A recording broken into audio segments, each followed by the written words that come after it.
depending on the look that I'm doing, I'm going to pull out a certain type of scissor. And this is a 5.5 inch offset, nice slender blades, where I can do some good cutting, okay? First section, guys.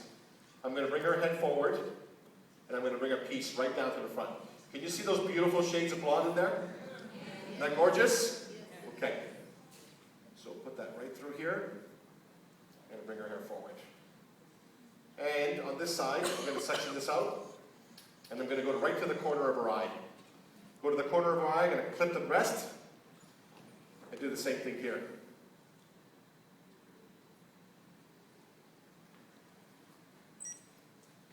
And clip her hair here. Now here's what we're left with. I did not pre-cut this at all, so what you see here is what I saw when I first met her. Okay? And I didn't want to bring her up here all tricked out. I wanted to make sure that we're going to cut her fringe. One thing I'm just going to do is just take a secondary section, nice and easy and simple. And what I want to share with you and drive home is that when it comes to the fringe area, this is a money machine area. If you're not taking advantage of the fringe, and if you're not making the fringe almost its own haircut, within a haircut, I think you're losing out on some dollars, profile of the salon, and a little bit of that customization work. Your signature. So we're going to turn her just towards me. I'm going to take this section now with my comb, and I'm going to point cut it. I'm going to point cut it right at the bridge of her nose. Pick that up one more time.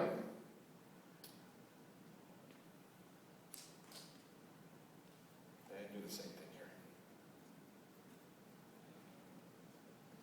Now once I've done that, and I've got the length that I like, I'm going to gather all that hair, just going to pinch it, bring it right into the middle, and I'm going to move to the side. I want to show you guys something.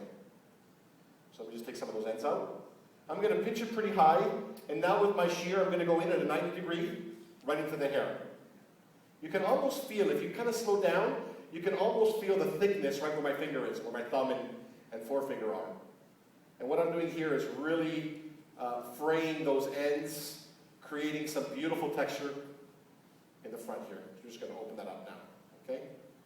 You can see kind of like already the openings and spaces in the front. Take my next piece. I'm going to bring that down. And guess what we're going to do here, guys? I'm going to let you know in about 10 more seconds if no one says anything. You're going to cut the hair. We're going to cut the hair. We're going to cut the hair with a guide. All right? It always amazes me how someone takes the first section and then they're kind of even move somewhere else in the hair and they're kind of come back and then back here again, they're not really sure what section they cut. Well, if you're going to bring a piece down, make sure you cut it with your guideline. Flip it open. There it is right there. Put your scissor in there, and we're going to point cut that.